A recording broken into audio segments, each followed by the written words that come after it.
Hi, I'm Monique Idlett. I am the co founder and managing partner of Rain Ventures. We are a seed stage investment fund. We have a lens on women and Black and Brown founders. And today I'm so excited to be having this amazing conversation with Candice Morgan. And Candice is the equity, diversity, and inclusion partner at Google Ventures. Candice would love for you to kind of give the audience a little bit about yourself. Yeah, absolutely. So excited to talk to you, Monique, and for us to have this conversation today. I lead equity, diversity, and inclusion at GV. What does that mean in an investment firm? It means a few things. Part of what I work on is, of course, advising our founders and our CEOs. I have a wonderful team member who I've brought on board, who's spending time making sure that they can build effective EDI strategies, inclusive products, inclusive algorithms, health equity, and have the right advisors to make sure that the customers that are reached and served in our portfolio companies are diverse and that the services themselves are and the inclusion is built in from the very beginning. But I also guide our firm in how we think about inclusion from a culture perspective, certainly from a hiring perspective, and how we deliberately build our networks, especially underrepresented investors and underrepresented entrepreneurs. And the way we think of that is, of course, broad, but we're largely focused on women, Black, Latinx, and of course, intersectional founders, gender minorities, and we recognize that our networks aren't sufficient there. And GV is we're officially kind of sector and stage agnostic, but we our sweet spot is typically Series A and Series B deals. We tend to focus largely on digital consumer, digital enterprise, and life sciences, which is actually a good chunk of our investments. The majority being biotech, and then a growing percentage of that being digital health. Well, thank you, first of all, Candice, for everything that you do. I think that in order for people to appreciate you being a partner at Google Ventures and focusing on inclusion, it would be great to kind of just get a little bit of how did you get here? Like, how did you get into Mhm, this space? And mhm. was it a big pivot for you?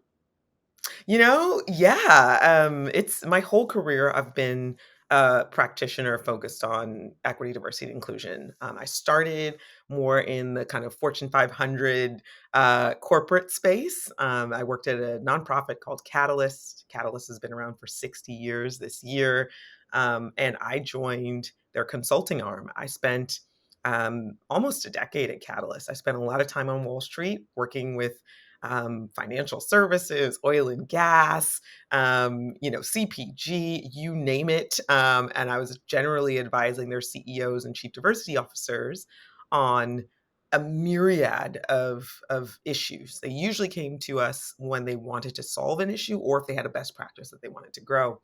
I also moved to Zurich, Switzerland, did that work Oh, based wow. out of Zurich. Let me tell you, moving from the Bronx to Zurich was to the suburbs of Zurich was an experience. But I got to work with clients across Europe and the Arabian Peninsula. And then, essentially, my journey to the startup world was I got a ping in 2015 from Pinterest, and they said, listen, we are setting pretty aggressive diversity hiring goals and we need someone to lead it. We need someone especially deep on inclusion and inclusive strategies. Was a user, but I was like, oh, let me do some research and find out, where the founders are on this, as any practitioner would do, because your job, depending on the commitment of leadership, is completely it's a different role. You have to have a seat at the table. And so flew out to California a few times, moved, ended up in the Bay Area for about 6 years. I spent 4 years at Pinterest as it went from, a startup with a big brand to a public company. It was an amazing experience. But at some point, probably around 2019, I got a ping from GV about this very interesting role, and I had just never seen a role like that before. I'd never seen a role in venture officially reporting into senior leadership. I report to our CEO, and that also included making sure that the deal flow and the funding in itself were diverse. So in some ways, yeah, I didn't intend to end up in venture capital. I didn't intend to go earlier and earlier in companies and their formation, but I know that that's what's important to build inclusion. Right. I think that because, especially with so much of a burst of focus on diversity, the reality is that diversity has always existed. It's more about making sure, in a thoughtful, intentional, strategic way, that inclusion exists. And as you said, a seat at the table. I've taken that perspective a little bit different, is how we started Rain Ventures, which was, Yeah. I'm not going to force myself at any table. How about I just create the table that's missing? And for Rain Ventures, my business partner and I, we saw the problem 10 and a half years ago when we started and worked on our thesis, which was an inclusive investment thesis with a lens on women and Black and Brown founders. And we were actually 10 and a half years ago told that we should start a charity. And our perspective was always, listen, from an inclusive way, we can find the most amazing founders, in particular Black and Brown founders that are undercapitalized, that are great tech founders. And Mhm. with the focus on exactly what you're saying, the seed stage, right? Because that is where they are most vulnerable and where they need more than just a check. And I so, I Candice, love what that. I would want to know, and I'm sure what the audience is here to learn, is how, as Black and Brown founders, how and women, how do we find funding? What is Mhm. that process like? What is that experience like? And how are institutions like what you represent making sure that there is diversity in the capital that's going out? Mhm. Mhm. Which I think especially right now, following George Floyd's murder and, a sudden let's talk about this. Let's say something. Let's at least say something around racial equity in venture. Um, I think that there are lots of conversations happening. Which of those conversations are actually going to lead to concrete hiring, funding, and so forth? I think, a couple things. One, I love that we are working on this issue from all kinds of angles. I really asked myself before moving into venture, and I will be honest, like, my impressions of venture were, a few years ago, were what you see on Twitter, and I think venture Twitter can be a little toxic, so I was not particularly like, "Oh, sign me up." Your fingers But are very toxic sometimes. Ooh, and, like, people profess very simple anecdotes that don't really represent the complexity of what this means, and especially what this means for underrepresented entrepreneurs. So getting back to the question, part 1, um, when do you take capital? How do you raise? Where do you start? We know that on average, founders in the earliest stages are raising money through friends and family, through personal wealth. And we also know that Black Americans have 1/10 the wealth of white Americans, and that gap is actually expanding, particularly with the housing crisis, obviously in 2008, but now the pandemic and what that has done to people who have different work experiences, creating even more stratification. So, how do you decide though when venture is still pattern matching?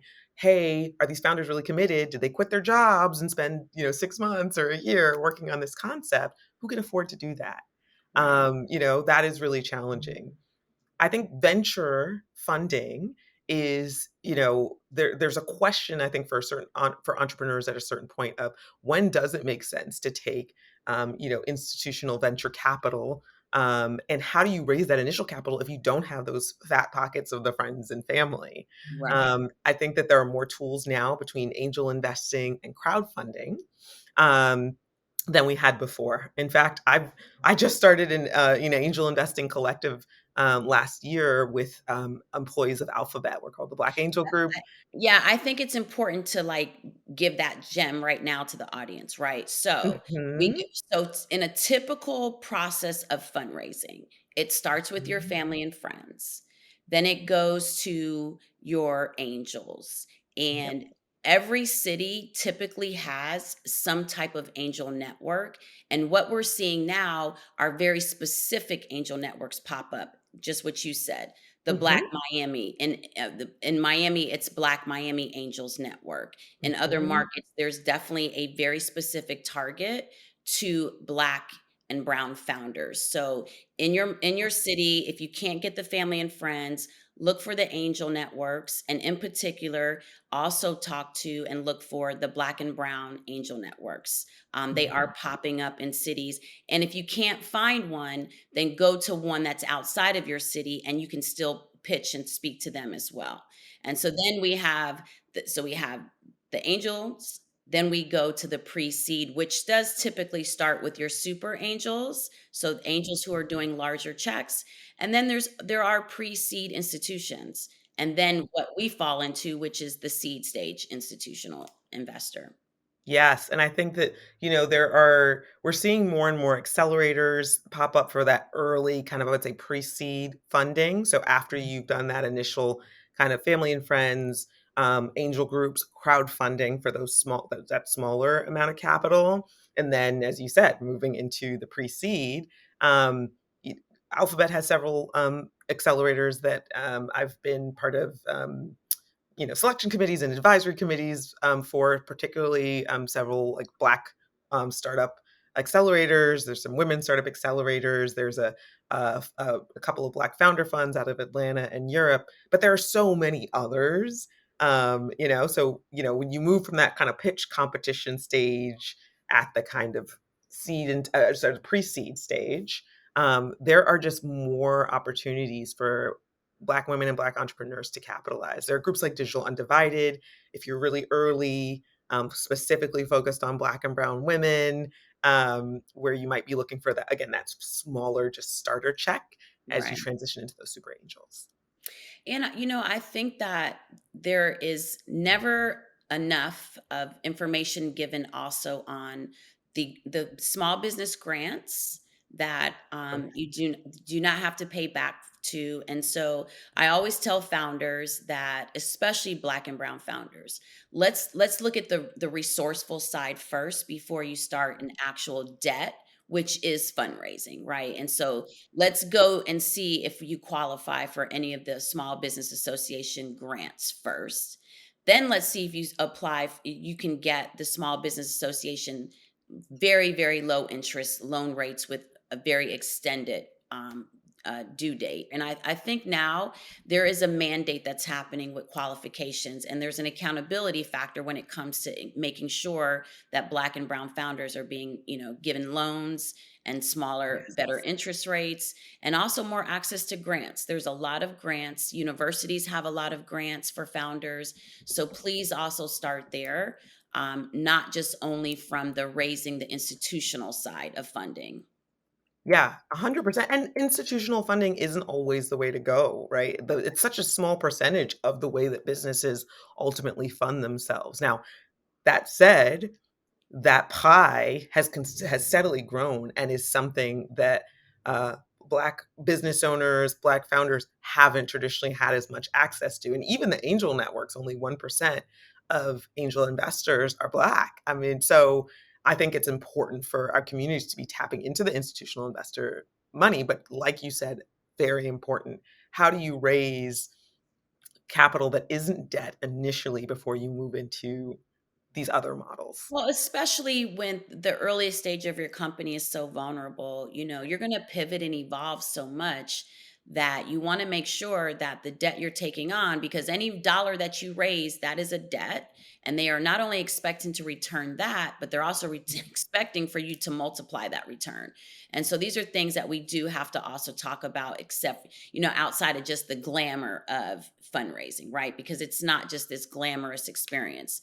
What I like to tell founders, and what I would like to tell this audience, is that the word no is something that you will hear a lot in the fundraising process. Mhm. And I also say be more strategic and intentional with who you're pitching to. Do due diligence on the people you are pitching to. If you are a Mhm. consumer product, do not talk to a real estate fund, because you're Right. going to get frustrated. Everyone's going to get frustrated. Start Mhm. speaking to the investors that actually make sense and understand your business model, and they deem that actual something that's valuable. Yeah. Secondly, I would say, what I would want founders to know, especially me being an investor, is that, be resourceful. just because you can raise money or just because it can increase your evaluation, please understand the opposite side of that. The more you raise is the larger your debt. The higher your valuation, the higher your returns have to be. So please understand all of this glamour. And I see all these PR things going out on, oh, founders company just got, a $300 million raise. Okay, well, guess what? That's a lot of money that you have to return. And Yes. maybe that wasn't the best thing for your company. So I do think we need to take a step back too and Yes. really, really start giving out information that isn't just the fancy side of being an entrepreneur. Let's give these women, because we are the fastest growing entrepreneur. I don't even like to refer to us as a minority. We Right. listen, women and black and brown founders Yes, women are of the color. majority. So as Uh-huh. we're the majority and as we move with that narrative, how should we focus on fundraising? Yeah. I mean, I think there are so many gems in terms of what you just said, right? There's a lot of noise out there. I mentioned Twitter. There's the media. There are these very kind of sexy, like so and so just raised an $100 million Series A, or even seed rounds now. It's super frothy. And there are folks who are outraising and taking too much capital, and so the expectations are then heightened. So you read the articles and it sounds very cool, and in some cases, I'll be honest, I look at some of these, some of this raising without even traction, without the customers, that kind of Well, that's just thing. as dangerous, right? That is just as dangerous as not Uh-huh. being able to raise, is being having too much fundraising and not Correct. being accountable for how your dollar is working. Yes. And then, the buzz around it will absolutely subside when it's time to think about the Series A, Series B, and what's happening in the performance of the company. Also, your ownership of your organization, your company. Once you start taking out debt, certainly once you start going into institutional investors, right? You obviously, as you said, Monique, you want to make sure you're researching, the venture capitalists that you're working with. You want to make sure that they're looking at your area, your industry, your function. There are a lot of venture firms that, for example, if you're in a kind of a more CPG space, aren't that's not their sweet spot, right? So you've got to find the investors that are there.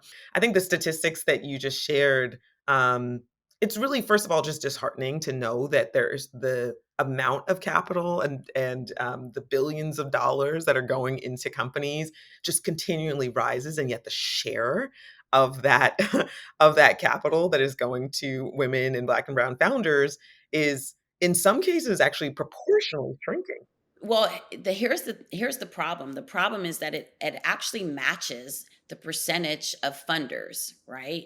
So the 3.2% of venture funding going to women and to black and brown founders is actually representative of the people that look like those founders, right? Mhm, And so decline. that's why we created Rain Ventures, is that we can't keep asking white male investors to Mhm. fund women and black and brown founders. In fact, we need to make sure, and this is why Alphabet was so important, right, to Mhm. being one of our investors and being on our LPAC, is that they gave money to founders that look like the undercapitalized, that can Yes. step in and see this blind spot that other traditional investors have. And so we need more black and brown funders that look like Erica and myself, that look like you, Candice. And so Mhm. that's the other side of it, is that as much as we need to keep deploying capital, we also need more people that look like us Right. deploying capital. Yes, and that representation, Black VC, I'm on their steering committee, and they just put out a research report called the State of Black Venture, and they found that the fastest growing group of senior Black venture capitalists are fund managers. And I think also likewise, from where I sit, in a fund, supporting funds of funds and supporting Black and other underrepresented fund managers is so important, and the way to go. Now, I think these institutional investors also have their own role to play in Yes, diversifying who they're supporting? absolutely. Absolutely. But yeah, you're right. The research literally shows that women investors are more likely to invest in women. Wouldn't you be surprised? Humans are still humaning, and if I can make that a verb. And so how, we at GV have been thinking about how we support those fund managers. So yeah, Brain Ventures is absolutely a part of this $100 million commitment to Black led funds and fund managers. Low Tony of Plexo Capital used to be at GV, and Yeah, we uh, you know, know. he's amazing. I'm talking to him tomorrow, actually. But yeah, and his model, which includes fund to funds and actually supporting and growing more Black fund managers, is so important. I think that is an important kind of shift in terms of how do we enable the people that have the deepest networks in these communities to have the funding to raise their first fund, first of all, and then raise the next fund and the next fund.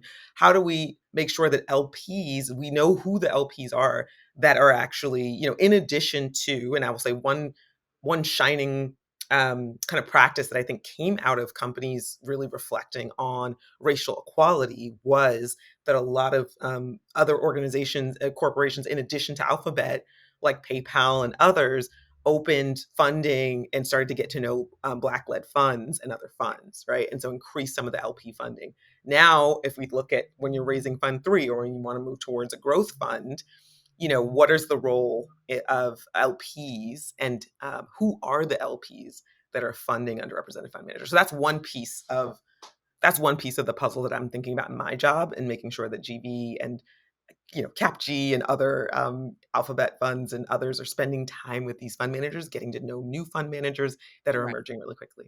So when I'm thinking about this audience and I'm thinking about their takeaways for this conversation, A, one of it is make sure that you actually that you have looked at all options before you decide to fundraise, right? Absolutely.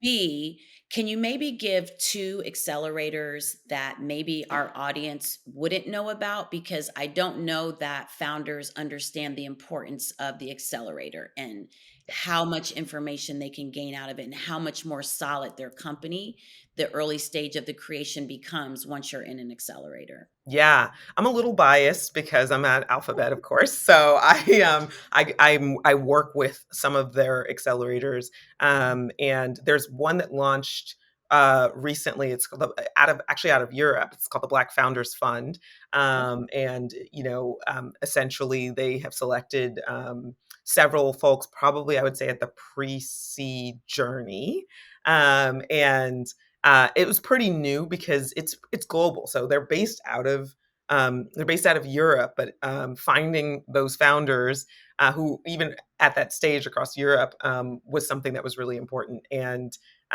it was really exciting. GB is part of everything from the selection process to mentoring, coaching, and then similarly in out of Atlanta, there's a lot that's happening over in Atlanta, but There's a lot going on in Atlanta right now. there is so much going on, especially in the, Black tech, ecosystem and in the startup ecosystem, right? So, Jewel Burks, who had been, at Love Google for Jewel. many years, yes, she had been doing some amazing work, focusing on Black founders funds, based out of Atlanta and more broadly. There are now a couple of funds launching. There's a Latino founders fund launching for the first time, right? And you've got your Afro Latinas, it's a very Yes, broad yes, diaspora, yes. and they should be launching in the next couple of months. So I've been talking to them. I know who's working on that. Um, but yeah, there's a whole directory of other organizations. I mean, even universities that are focused on accelerators, like Duke, I know has some great programs as well. And we've done we've associated with them in some of their organizations. And then for those that maybe an accelerator is not the way to go or it's not something that they can focus on, I do tell you to please go and look at all your city and state resources. Mhm. There's a lot of grants that can come on, and you can actually just go to SBA or you can just Google business grants and different things will pop up. So don't leave out those opportunities. I will say, from my perspective, Yeah. do your research on the types of investors you would like to partner with. Um, investing at this seed stage and from a founder's perspective, you will need to know to not just take a check, even when your company needs it, right? Even when it's a dire circumstance. This is a true partnership. It is a contract. It is a legal agreement between two sides. And you need to know who you're in business with. And you need to know that you can be transparent as well as they can be transparent. So it is a real partnership. And I do think that founders are not told this enough. A lot of times, if the investor that you're working with isn't convicted around your area, doesn't light up around your area, isn't passionate about it, it doesn't mean that it's not an amazing idea. It does not mean That's that right. some other investor who is really involved in this space is going to not going to light up and respond to a cold LinkedIn request. And I think that's one of the hardest parts, is just, first of all, who do you contact, how, and then hearing back after that. But there are some of the most arbitrary reasons sometimes for things being a no. And again, it could just be the investor. In some cases, an investor's on too many boards, right? So they can't necessarily lean into a company where there's a board seat. There are all kinds of reasons. And cold outreach is something that, every entrepreneur that I know we've worked with has absolutely tried and found some really great advisors and Here's investors. the thing about no. I'm still confused as to why everyone's so afraid of the word no. The word no comes with an answer and a response. And from that moment of the no, you're able to understand why, which means you are now, for me, I've always used the word no and flipped it as it's on. I think that adversity is, you better get accustomed to it as a founder, as an investor. No Mhm. matter what cycle of the process that you're in, adversity is part of what we've signed up for as entrepreneurs, as disruptors. And if you're creating a billion-dollar company, you probably are doing a lot of first times or solving a lot of issues and problems that no one else has solved. That's what makes it a billion-dollar company. And so the reality is that the A to the B is just as important as the A to the Z. You can't even get to the Z without going through each phase. And I Mhm. think that what I like to tell founders, especially Black women, we have to be so resourceful and underestimate it so much. The reality is that allow that to work to your benefit.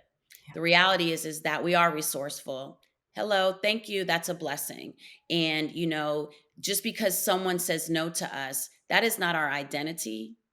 And in fact, that's just another solution to, in my opinion.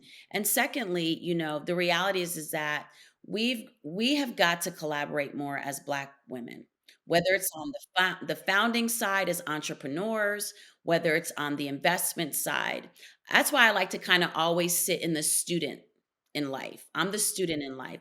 I like to sit in a place where I don't think I know too much. And I encourage all of us to kind of find that humility in us, is that we all need support.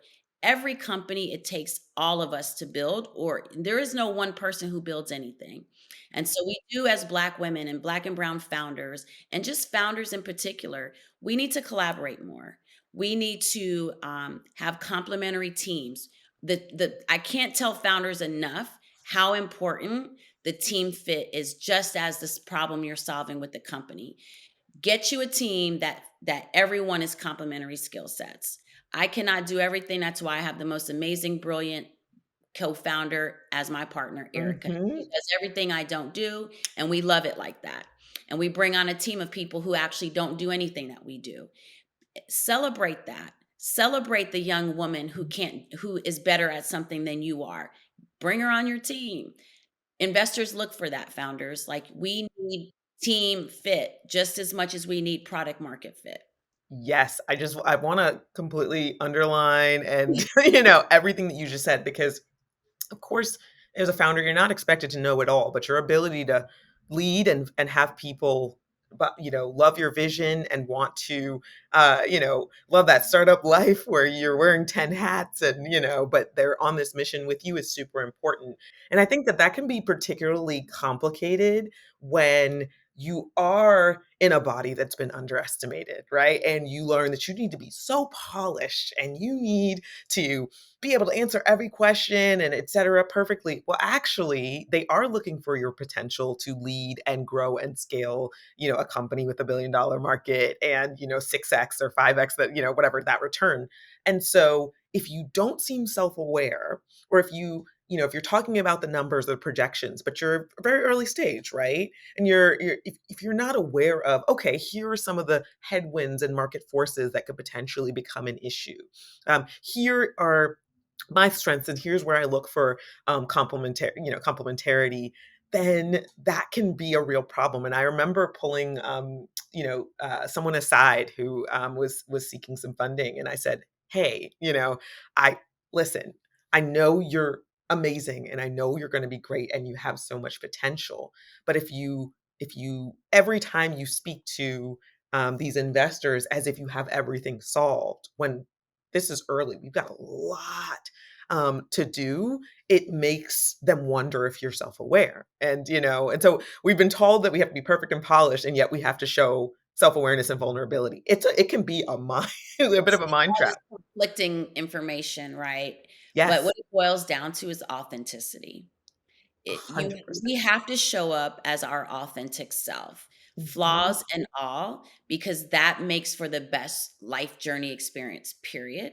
And you get to hit those road bumps earlier and more smooth than the pretense of I'm perfect. There is no such thing as perfection. And so you're right. That is a very scary place for founders to be when in their mind their future of their business model relies on this investor. And Uh-huh. so I think that we've heard coachable, Yep. right? We've heard Coachable, authentic, right?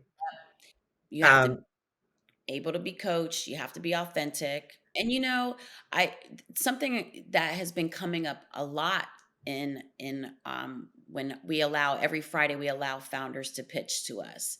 And what we're seeing is that yes, because of the pace of business and technology, so many things are you have to pivot and evolve much quicker than when we went to business school. It was, oh, come up with the 5, 10 year business plan, mhm, right?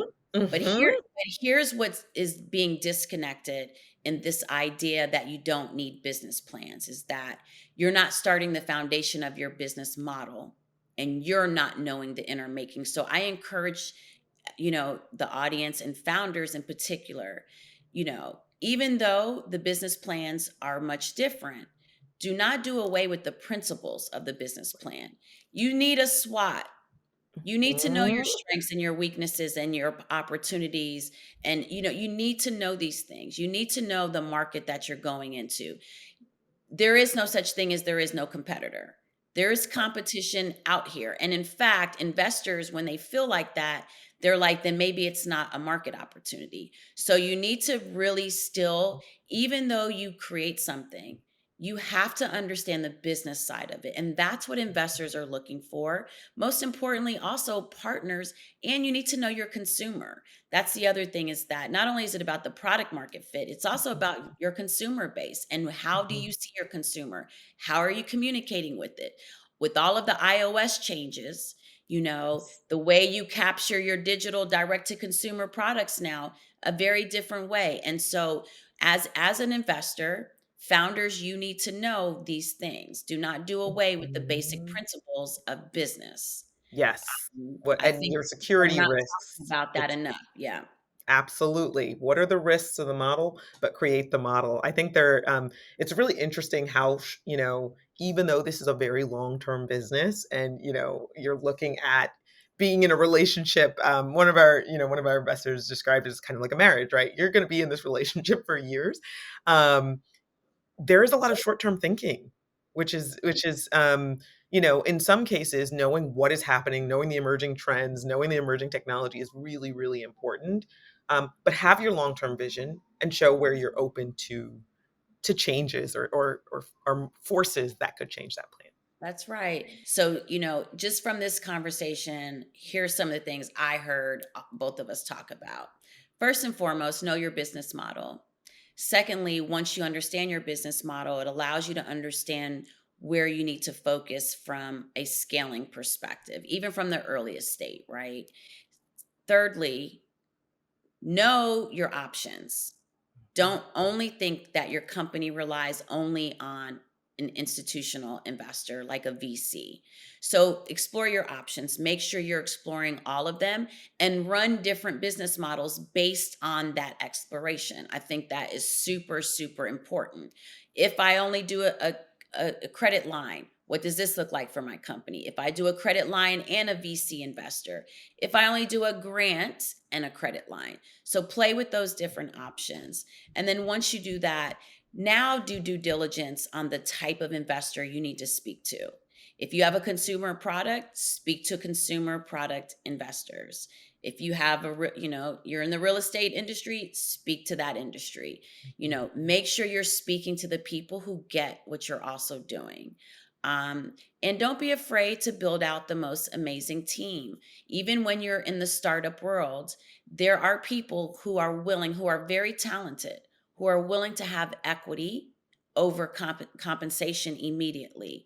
There are people that you will need to be completely vested into your company. It's really hard to build a startup and raise money with contractors only. Mhm. Please make sure that you're thinking about the long-term impact when you're bringing a contractor on who has a roster of clients versus having maybe someone who doesn't have the C-suite title currently, but they want that C-suite title. I was that girl at 22. I wanted the C-suite title and I wasn't afraid to ask for it. So Mhm. there is a talent pool out here that is not being tapped into.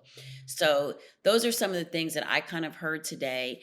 And then Candice, I would love like for you to leave the audience with, give them two go-tos, whether it's a website, some type of something that they can add to their toolkit, both Mhm. on the one from the fundraising perspective and then one from just the company as a founder perspective. Yeah, yeah. Okay, I love this. So, at first, look at what's available to you,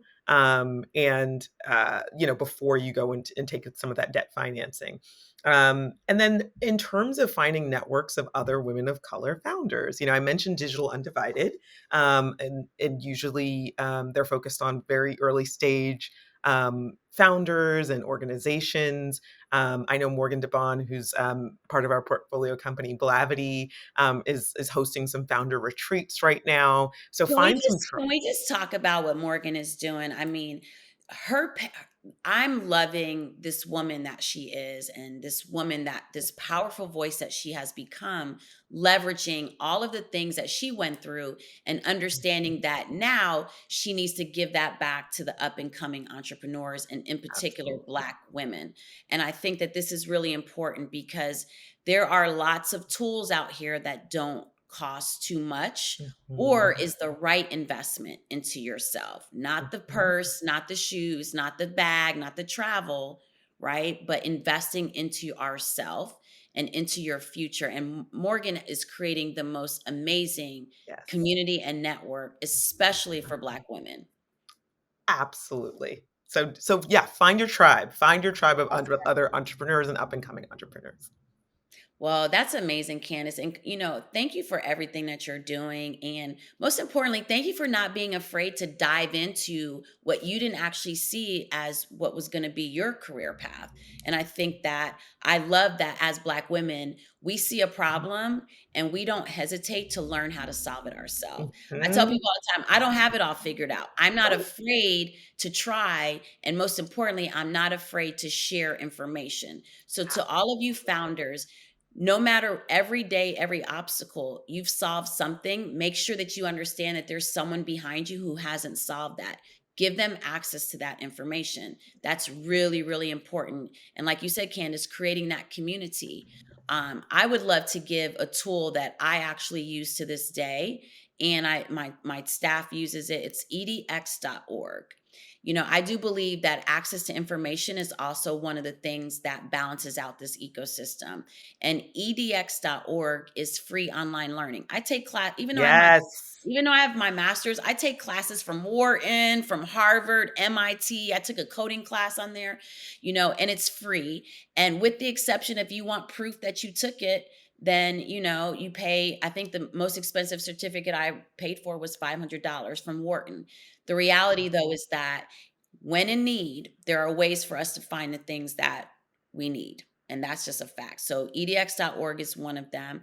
The second thing I would say is that, I know for Erica and I at Rain Ventures, we respond to every founder.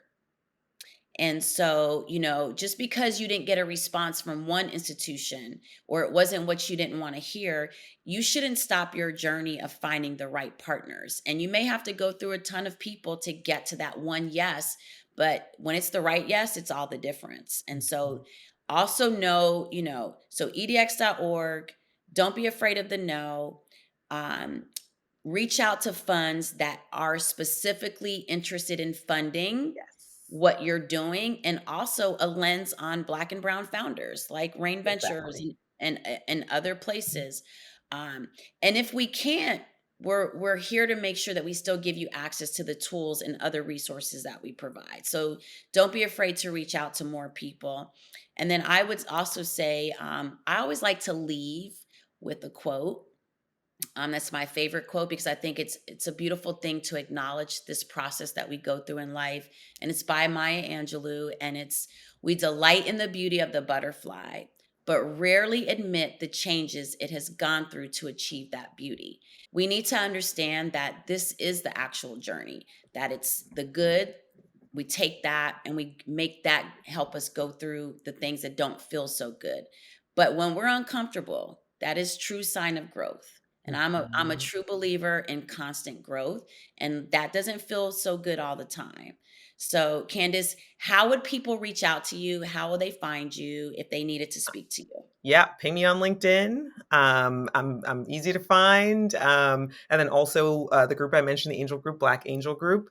We have leadership at blackangelgroup.com. You can reach out to us there. We respond to everybody as well. And then I'm on Twitter as well. So yeah, Perfect. be And happy. my email is Monique at RainVC. So it's REIGNVC.com. I'm on Instagram as Monique Idlett. I'm on Twitter, Monique_Mosley. I'm on LinkedIn. So don't be afraid to reach out. But most importantly, you'd be surprised what you all can do together as founders. You have a lot more power collectively, that you all can help each other too. So don't be afraid to create your own communities as founders as well.